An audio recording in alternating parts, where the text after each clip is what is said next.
Welcome to the Grit and Grace family. Today I'm going to show you how to make your own custom oversized chalkboard to put in a playroom, to put in your home.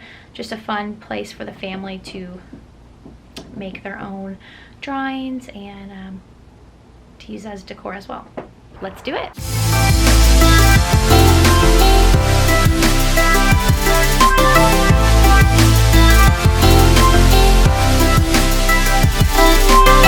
This project, I am coming to you from our garage. It's a little cold out, but I need the space to do the project. We are going to take a piece of plywood board and turn it into a chalkboard house for the boys' playrooms. So the first part of the project, you can tell that one side is already smooth from Lowe's, and then we just took a handsaw and just cut. I had my uncle cut the top to make it look like a house. And then what we will do is I will do 3 coats of chalkboard paint, and in between coats I will lightly sand it and then clean it off with a microfiber cloth just to get the residue, and then I will do the last coat and it will be good to go. So you can see here, this is the other side. There is just really a lot of roughness, so you want to make sure that you paint the sanded side because you don't want all of these imperfections affecting your chalkboard. Okay, the chalkboard paint I'm using is Valspar black chalkboard paint. Interior, this works well on wood, and it's from Lowe's. So this is after 2 coats and sanding in between. It's pretty smooth. You can just tell I just need to kind of whitewash it with chalk to get that chalky residue. That way it won't be as impressionable with every touch on the chalkboard. I'm going to start sanding. So I just have, can't remember the grit, but I just have a sander block. It's just easier, it won't hurt your hands. And then I'm just going to go over lightly on the whole thing because I'm not trying to take the actual chalkboard paint off in between coats. I'm just trying to smooth it off so it's not scratchy and just not smooth on the surface.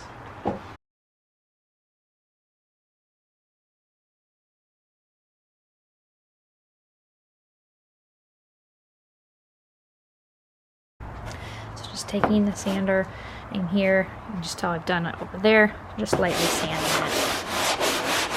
It doesn't have to be hard, you just want to make it smooth in between coats.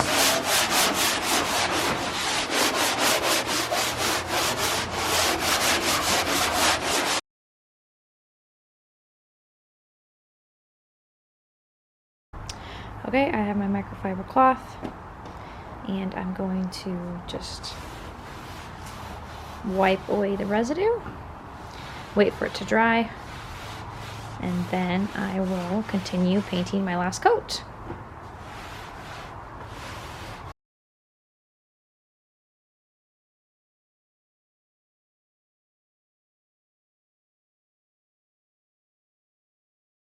Okay, shake up the paint and then open it.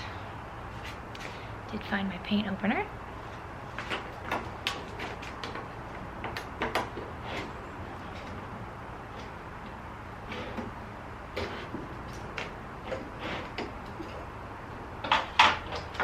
And then you can always get a free paint stick. Stir that up too. And then I just store my paintbrush if I'm going to use it the next day in just like a Ziploc bag that you can get rid of, and then put it in the fridge and it stays fresh so you don't have to clean it each time if you're going to be doing it multiple days.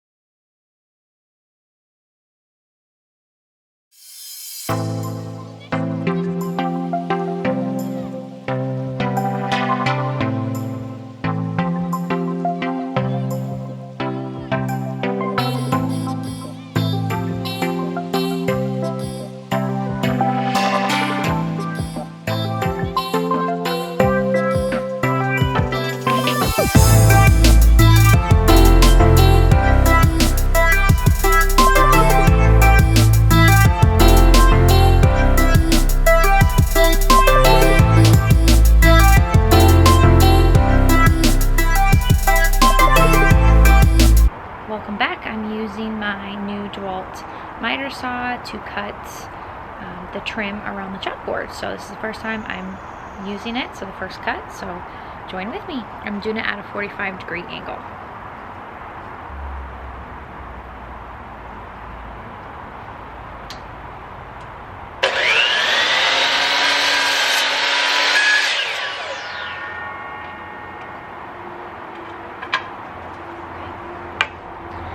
Able to cut it at a 45. So here's my scrap piece of wood, and what I did is I measured to here from the edge, and that will be for the house, like this chalkboard, that'll be this edge. But instead of doing it, just taking this big piece, what I do is I line this up. I already did the angle here, so I also measured here. So I'll put this up and kind of trace that there, and then I want this angle as well, and so I will line that up to make sure the tip is this longest part. If it was this one, you'd want to extend it down that way, and that way you don't waste material. So you can see it just goes right there, and then if I go right here, then I'm going to cut where this angle is, cut it there, and I'll match my my little sample piece, so then the other wood will come at an angle there. All right, I have my angles done, so I'm going to add glue underneath, and you can clamp it or you can put something on top of it, but I will just kind of use what I have in my garage.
Decided to get to open up my grips that I got for Christmas, so I'm going to use that to kind of help adhere the glue. So watch.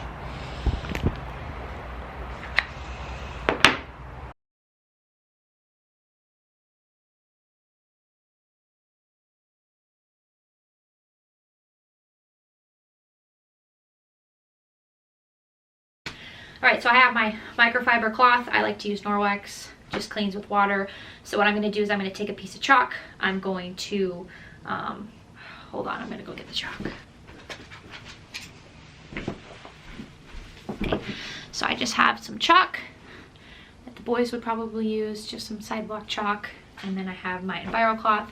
So what you want to do is you kind of want to season your board. That's the word. So you want to season your chalkboard, because if you use chalk paint pen, which is difficult to get out, but if you use chalk for the first time without seasoning it all, then it's harder to get off. So it's just kind of a chalk markers pro tip for you.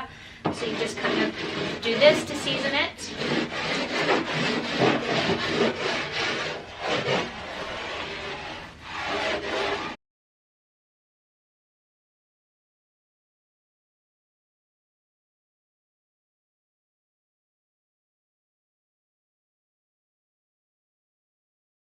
Okay, so I have this wet cloth, and now just with water, and I'm gonna wipe it off.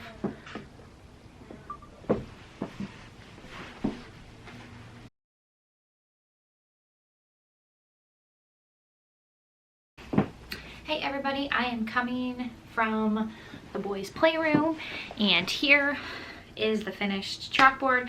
As you can tell, it's pretty tall. Let me show you.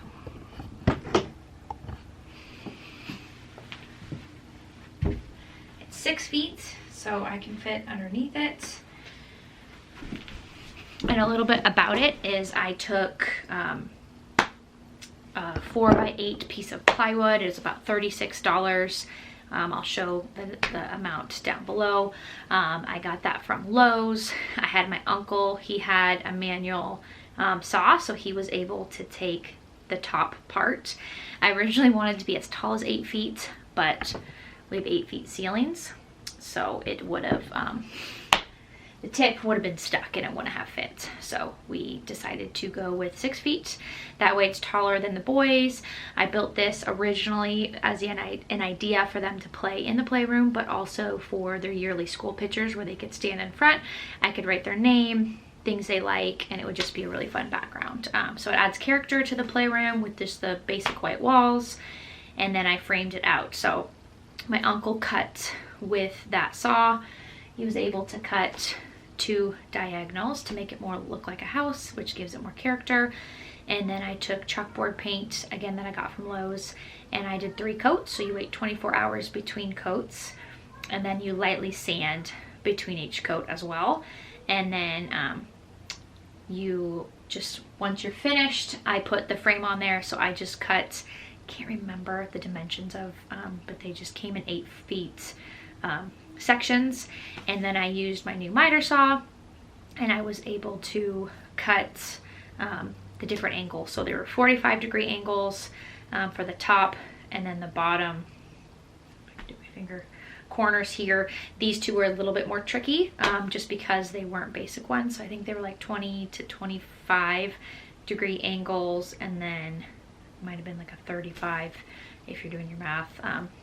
Not very good with that, so I just kind of eyeballed it. I'm sure there's easier ways to do it, but that's what worked for me, and I had fun with it. So I made it unique and fun, and I made it myself. So I glued and then clamped, and then also used whatever I had in the garage to kind of push it down.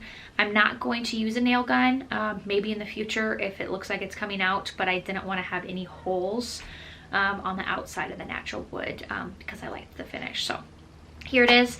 Let me know what you think in the comments. I had a lot of fun making it, building it, and my boys love it. So check it out.